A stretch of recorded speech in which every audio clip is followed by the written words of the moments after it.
अब गीता ज्ञानदाता अपने भी जन्म मृत्यु बताता है, तो उसके साधक के भी जन्म मृत्यु सदा बने रहेंगे, और सदा जन्म मृत्यु बना रहेगा तो वो जीव सुखी नहीं हो सकता,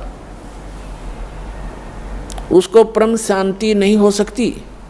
इसलिए गीता ज्ञानदाता अपने से अन्य उस समर्थ और अविनाशी परमात्मा की शरण में जाने को कह रहा है।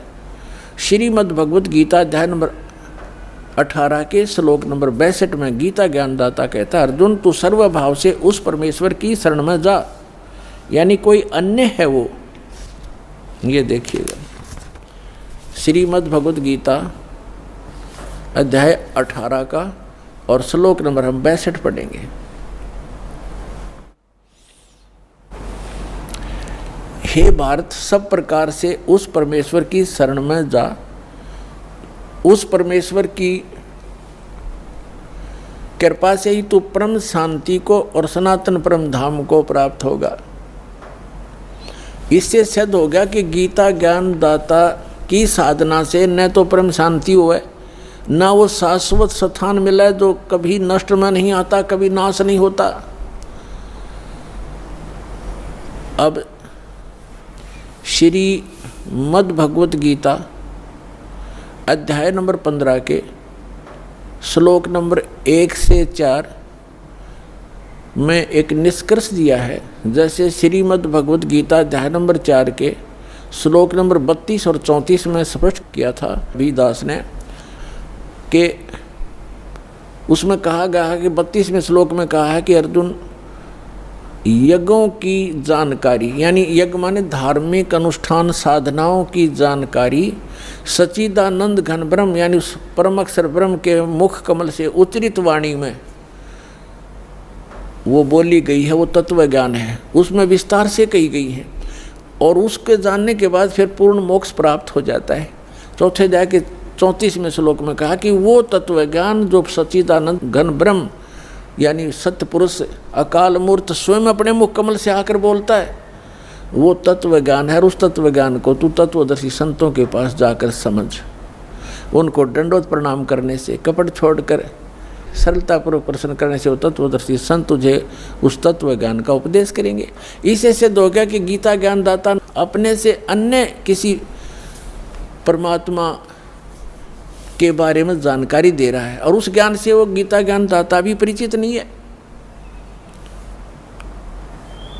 तो उस तत्व ज्ञान का जो तत्वदर्शी संत से पूछने को कहा है, उसकी पहचान बताइए 15वें अध्याय के प्रथम मंत्र में, कि जो संत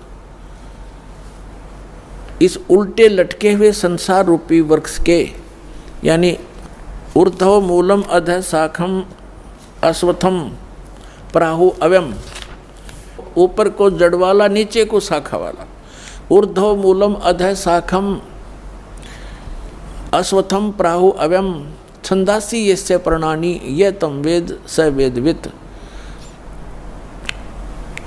इसमें क्या बताया है कि ये उल्टा लटका हुआ संसार रूपी वृक्ष है अर्जुन, ऊर्ध्व मूलम अधः शाखम, ऊपर को जड़ और नीचे को शाखा, यानी ऊपर सतलोक में जो परमात्मा रहता है वो मूल है सभी संसार रूपी वृक्ष का।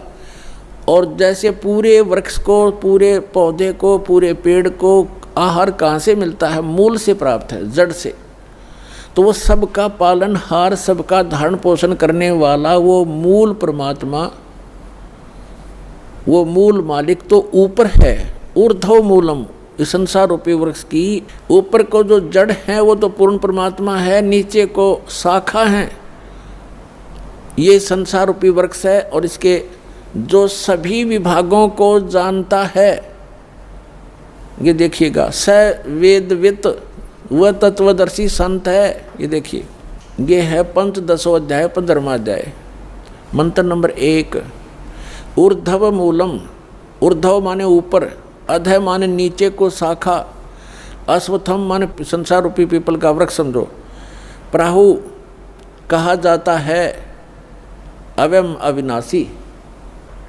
ऊर्ध्व मूलम अधः शाखम अश्वत्थम प्राहु अव्यम, छंदासी यस्य प्रणानी ये तम वेद स वेदवित। इसका सीधा सा अर्थ है कि ऊपर को जड़,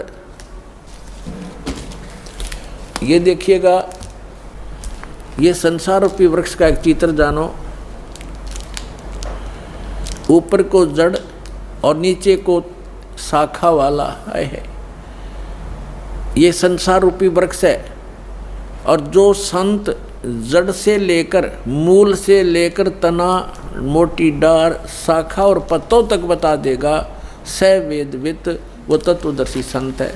अभी दास ने सत्संग के प्रारंभ में कहा था, तुम साहेब तुम संत हो, तुम सतगुरु तुम हंस, गरीब दास तेरे रूप बिना और न दूजा अंश। रामानंद जी ने कहा था कि हे परमात्मा, तुम साहेब तुम संत और तुम सतगुरु तुम हंस हो। सतगुरु माने तत्व ज्ञान, यथार्थ ज्ञान बताने वाले भी आप ही हो। तो उस परमात्मा ने, सच्चिदानंद घन ब्रह्म ने अपनी अमृतवाणी में इन सभी सदग्रंथों का ज्ञान पहले ही बोल रखा है। सतगुरु के लक्षण कहूँ मधुरे बैन विनोद, 4 वेद 60 शास्त्र वो कहे 18 बोध। सतगुरु के लक्षण, सतगुरु की एक पहचान ये भी है कि सभी सदग्रंथों का ज्ञाता होता है वो। तो वो परमात्मा स्वयं ही थे। 600 वर्ष पहले कहा था, अक्षर पुरुष एक पेड़ है, सर पुरुष वाकी डारे, तीनों देवा शाखा हैं ये पात रूप संसार। खुद भगवान ने अपने द्वारा रची सृष्टि को आप ही बताया था कि अक्षर पुरुष एक पेड़ है। अभी दास ने बताया था गीता अध्याय नंबर 15 के श्लोक 16 और 17 में 3 पुरुष हैं, सर पुरुष, अक्षर पुरुष और परम अक्षर पुरुष। तो यहाँ परमात्मा ने अक्षर पुरुष से शुरू किया, क्योंकि जो मूल मालिक है वो परम अक्षर ब्रह्म है। वो तो जड़ है संसार रूपी वृक्ष की, वो गुप्त होता है। जड़ें हिडन होती हैं, पृथ्वी में छुपी रहती हैं और सब काम वहीं से हो रहा है। तो ऐसे वो परमात्मा तो प्रोक्ष है, गुप्त है। उसने, परमात्मा ने अपने को छोड़कर इस वाणी में अक्षर पुरुष, ज्योति निरंजन सर पुरुष और तीनों देवता, रजगुण ब्रह्मा, सतगुण विष्णु, तमगुण शिव जी और पत्तों की जानकारी इस वाणी में दिया। क्या कहा है कबीर? अक्षर पुरुष एक पेड़ है। ये देखो, अक्षर पुरुष एक पेड़ है, सर पुरुष कहो इसको, निरंजन कहो, सर पुरुष वा की डार और तीनों देवा शाखा है पात रूप संसार। तो वो परमात्मा सतगुरु थे और खुद वो सत्ता ज्ञान देने के लिए आते ही आते हैं। ये वेद बताते हैं। अब उन्होंने क्या बताया है देखिएगा, परमात्मा ने यहाँ से स्टार्ट किया है, अपने को छुपा कर कहा है अक्षर पुरुष एक पेड़ है, जो जमीन से बाहर दिखाई देता हो सारा वृक्ष कहलाता है। अक्षर पुरुष एक पेड़ है, ये तना, ये सर अक्षर पुरुष समझो, और सर पुरुष वा की डार, ये मोटी डार, और तीनों देवा शाखा हैं पाते रूप संसारे। अब यहाँ परमात्मा ने स्पष्ट कर दिया, अपने को छुपा दिया कि वो मूल मालिक तो है ही, वो दास भेज दिया ये बताने के लिए कि वो जड़ कौन है, वो परम अक्षर ब्रह्म है। ये देखिएगा इस चित्र के अंदर ही ये लिखा है स्पष्ट। ये देखो, ये मूल है, पूर्ण ब्रह्म कहो, परमेश्वर कहो, और ये है परम अक्षर ब्रह्म। ये परम अक्षर ब्रह्म है। ये जड़ जो हैं ये परम अक्षर ब्रह्म को समझो, ये मूल है उस संसार रूपी वृक्ष की। और वो है कौन? ये देखिएगा इधर, पूर्ण ब्रह्म कबीर साहेब, ये कबीर परमेश्वर परम अक्षर ब्रह्म है। ये है संसार रूपी वृक्ष की जड़। और ये अक्षर पुरुष एक पेड़ है, सरपुरुष वा की डार और तीनों देवा शाखा हैं ये पात्र। अब हम आते हैं श्रीमद् भगवद गीता के अध्याय नंबर 15 के श्लोक नंबर 1 पर। ऊर्ध्व मूलम अधः शाखम। गीता ज्ञान दाता ने केवल इतना बताया है, ऊपर को जड़, नीचे ने शाखा वाला इस उल्टा लटका हुआ संसार रूपी वृक्ष समझो, पीपल का वृक्ष रूप। और छंदासी यस्य प्रणानी, यस्य माने इसके, छंद माने विभागों को, सब भागों को, पार्ट्स को, यह तम वेद, इसके पत्ते आदि जो छंद हैं, इसके विभाग हैं, उनको जो जानता है, उस अज्ञान अंधकार में छपे हुए इस संसार रूपी वृक्ष के सभी विभागों को जो जानता है, स वेदवित, वह वेद के तात्पर्य को जानने वाला है, वो तत्वदर्शी संत है। देखना पंचदशों अध्याय 15वां अध्याय श्रीमद् भगवद गीता का। आदि पुरुष परमेश्वर मूल वाले। अब यहाँ इन्होंने गड़बड़ कर दिया, यहाँ तो ठीक लिख दिया, यहाँ लिख दिया अधः शाखम ब्रह्मा रूप मुख्य शाखा वाले, ये गलत कर दिया। अधः माने नीचे शाखा वाले लिखना था। अब देखो ये 2 नंबर मंत्र है गीता का 15वें जाएगा, इसमें अधः 2 बार लिखा है अधः, और इसका अनुवाद इन्होंने किया यहाँ पर। देखो अधः माने नीचे और अधः माने नीचे, तो यहाँ शर्मा गई है, इनका ज्ञान तो था। और ऊर्ध्व माने ऊपर, ऊर्ध्व माने ऊपर, सर्वतर नहीं ऊपर, ऊर्ध्व माने ऊपर, ऊर्ध्व में ऊपर, ऊपर जड़ और नीचे अधः माने नीचे। तो यहाँ प्रथम मंत्र में 15वें अध्याय का अब यहाँ लिखना था ऊर्ध्व मूलम, ऊपर को मूल वाला, वो आदि पुरुष परमेश्वर हो तो ठीक है, परम अक्षर ब्रह्म है, ऊपर मूल तो उसकी संसार रूपी वृक्ष की। और अधः शाखम ये नीचे को शाखा वाला, जैसा भी आपको दिखा था, ये है ये ऊर्ध्व मूलम अधः शाखम। अब गीता ज्ञानदाता ने केवल इतना ज्ञान दिया है कि ऊपर न जड़ और नीचे को शाखा वाला, दैट्स ऑल। ये उल्टा लटका हुआ ये संसार रूपी वृक्ष जानो। अब इस और जो इसके सभी भाग बताएगा स वेदविद, वो तत्वदर्शी संत है। ये देखना पंचदशों अध्याय 15वां अध्याय का और मंत्र नंबर 1।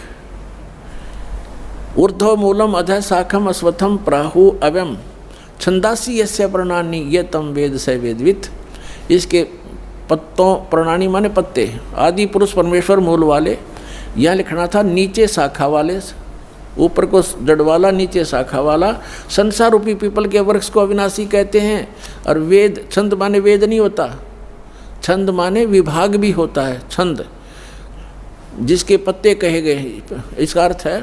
और उस संसार रूप वृक्ष को जो मूल सहित जड़ से लेकर पत्तों तक तत्व से जानता है, स वेदवित्, वह वेद के तात्पर्य को जानने वाला है, अर्थात वो तत्वदर्शी संत है। यह पहचान बताती है। अब परमात्मा ने स्वयं आकर बताया है कि अक्षर पुरुष एक पेड़ है, सरपुरुष वाकी डार और तीनों देवा शाखा, ये पात रूप संसार। वो मूल कौन है? वो खुद मालिक जो रचने वाला है। तो ये तत्वदर्शी संत अब ये दास है इस पृथ्वी पर, और सब सदग्रंथों से प्रमाणित है कि ये लक्षण होते हैं संत के।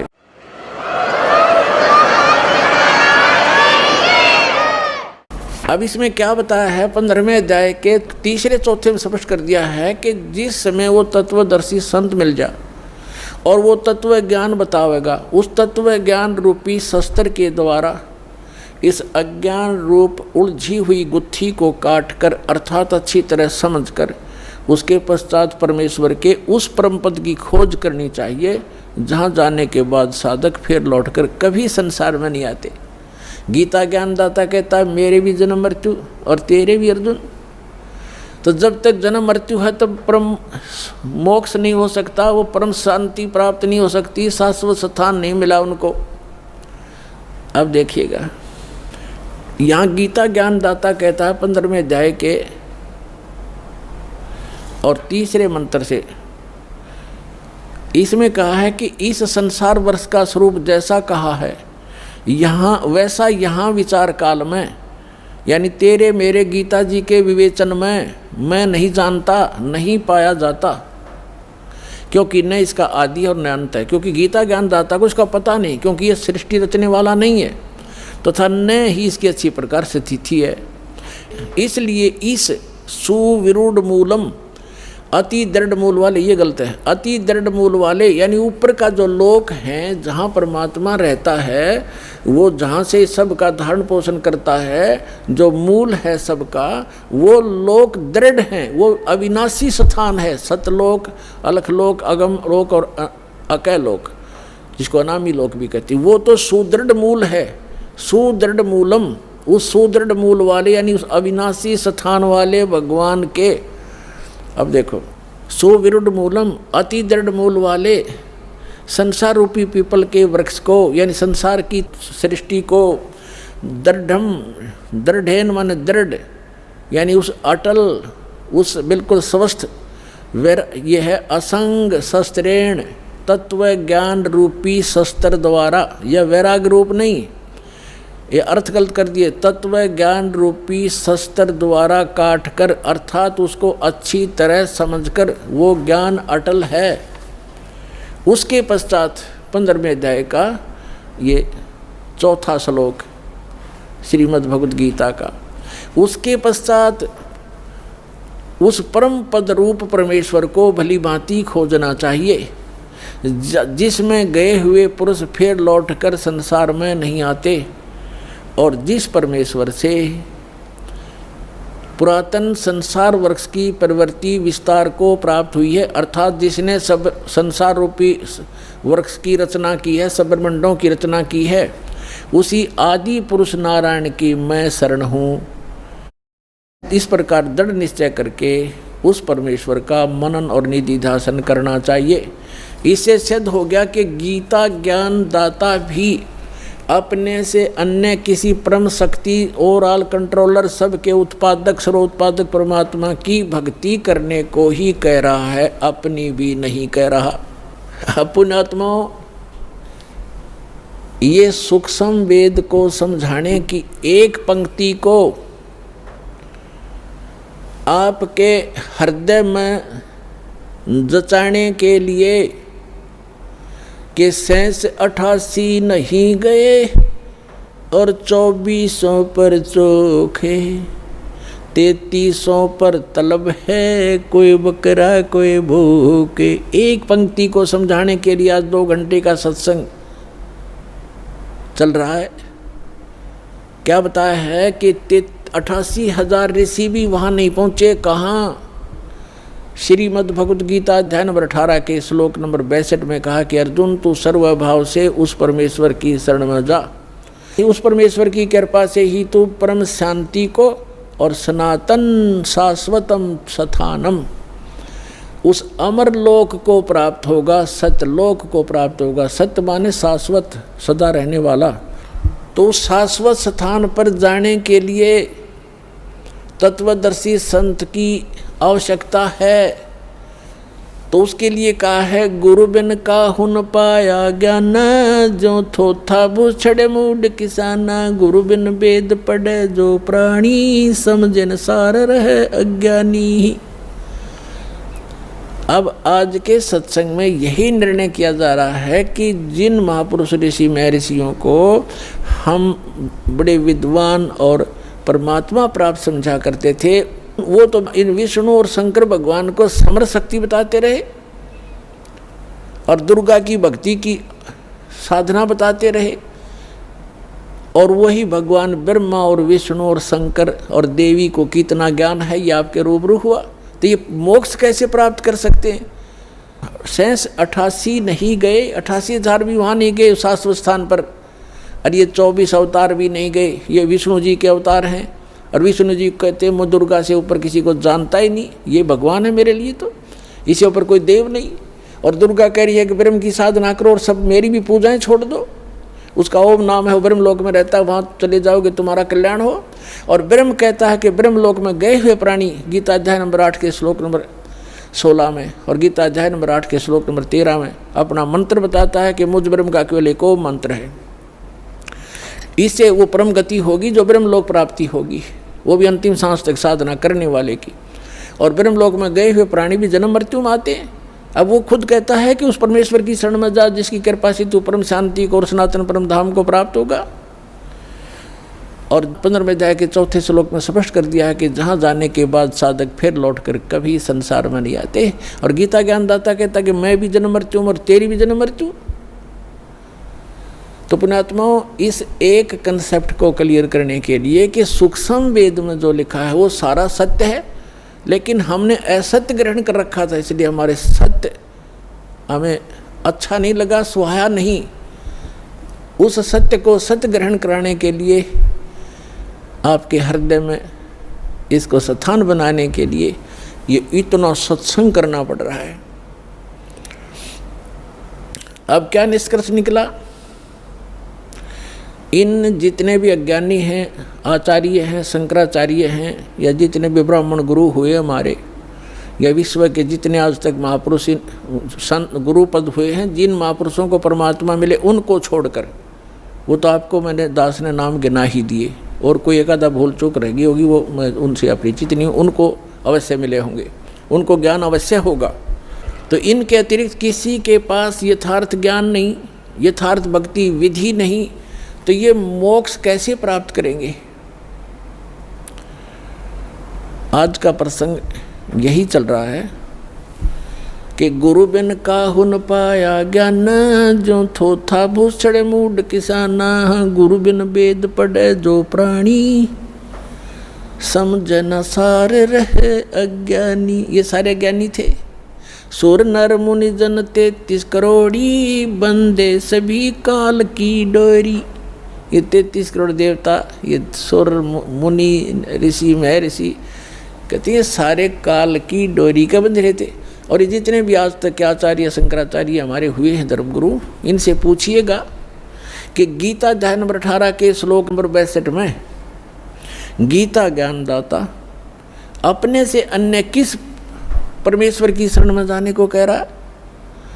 तो ये क्या हमें मीठी गोली दिया करते थे?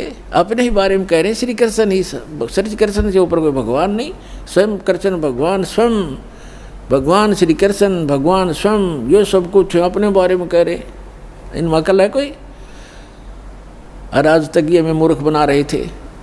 श्रीमद् भगवद गीता अध्याय नंबर 18 और अंतिम अध्याय है ये। अंतिम अध्याय के ये लास्ट के अंतिम ही मंत्र हैं। श्रीमद् भगवद गीता अध्याय नंबर 61 से लेकर और 66 तक निर्णय हो गया। गीता ज्ञानदाता कहता है कि वो परमात्मा सभी प्राणियों को कर्मानुसार यंत्र की तरह चलाता, घुमाता है। फिर बता 18वें अध्याय के 62वें श्लोक में कि अर्जुन तू सर्वभाव से उस परमेश्वर की शरण में जा, उसी परमेश्वर की कृपा से तू परम शांति को और सनातन परम धाम को प्राप्त होगा। अब पीछे सारा निर्णय दे ही दिया कि मेरा भी जन्म मृत्यु है, तेरा भी जन्म मृत्यु है, मेरी साधना करेगा। 8वें अध्याय के 13वें श्लोक में बता दिया। मेरा एक ओम मंत्र है। 8वें अध्याय के प्रथम मंत्र में अर्जुन ने पूछा कि हे भगवान, आपने 7वें अध्याय के 29वें श्लोक में ये कहा है कि मेरे आश्रित होकर, गीता ज्ञानदाता कहता है कि तत्वदर्शी संत की खोज जो कर लेता है मेरे निर्देशानुसार, चौथे अध्याय के 32 और 34 में बताया, इस ज्ञान को आश्रय कर लेता है, वो जरा और मरण, जरा माने वृद्धावस्था, मरण माने मृत्यु, वृद्धावस्था के दुख और मृत्यु के दुख से जो छूटने का प्रयत्न करते हैं वे उस तत्ब्रह्म को जान चुके हैं और सारे अध्यात्म ज्ञान से परिचित हैं और सभी कर्मों से वो परिचित हैं। वही व्यक्ति, वही साधक जरा माने वृद्धावस्था के दुख से, बुढ़ापे के दुख से और मृत्यु के दुख से छूटने का प्रयत्न करते। तो अर्जुन ने पूछा गीता ज्ञानदाता से 8वें अध्याय के प्रथम मंत्र में कि किम तत्ब्रह्म, वो तत्ब्रह्म क्या है ऐसा जिसको जानने के बाद फिर यहाँ संसार की कोई वस्तु की डिमांड नहीं करता या किसी वस्तु की चाह नहीं रहती, केवल जरा और मरण से ही छूटने का प्रयत्न करते हैं। किम तत्ब्रह्म 8वें अध्याय के 3रे श्लोक में उत्तर दिया गीता ज्ञानदाता ने कि वो परम अक्षर ब्रह्म है, गीता ज्ञानदाता से अन्य है। गीता अध्याय नंबर 15 के श्लोक नंबर 16 और 17 में 3 पुरुष हैं। एक सरपुरुष ये ब्रह्म है, अक्षर पुरुष ये परब्रह्म है, जो संसार रूपी वृक्ष का तना है वो अक्षर पुरुष, जिसको परब्रह्म भी कहते हैं। ब्रह्म से नेक्स्ट ब्रह्म, पर माने दूसरा, और सरपुरुष ये ब्रह्म है। इनकी कितनी मलकियत है, कितनी प्रभुता है। यह सरपुरुष जिसको सरब्रह्म भी कहते हैं, संतों ने इसको काल ज्योत स्वरूपी निरंजन भी कहा है। ये केवल 21 ब्रह्मांड का प्रभु है, स्वामी है। और अक्षर पुरुष ये 7 संघ ब्रह्मांड का स्वामी है, केवल इतना ही। और परम अक्षर पुरुष गीता अध्याय नंबर 15 के श्लोक नंबर 16 और 17 में 3 पुरुष हैं। सरपुरुष और अक्षर पुरुष ये तो 16वें श्लोक में बता दिए। और ये भी नाशवान, इनके अंतर्गत जितने प्राणी वो भी नाशवान, उनके भी स्थूल शरीर सबका नाश होता है।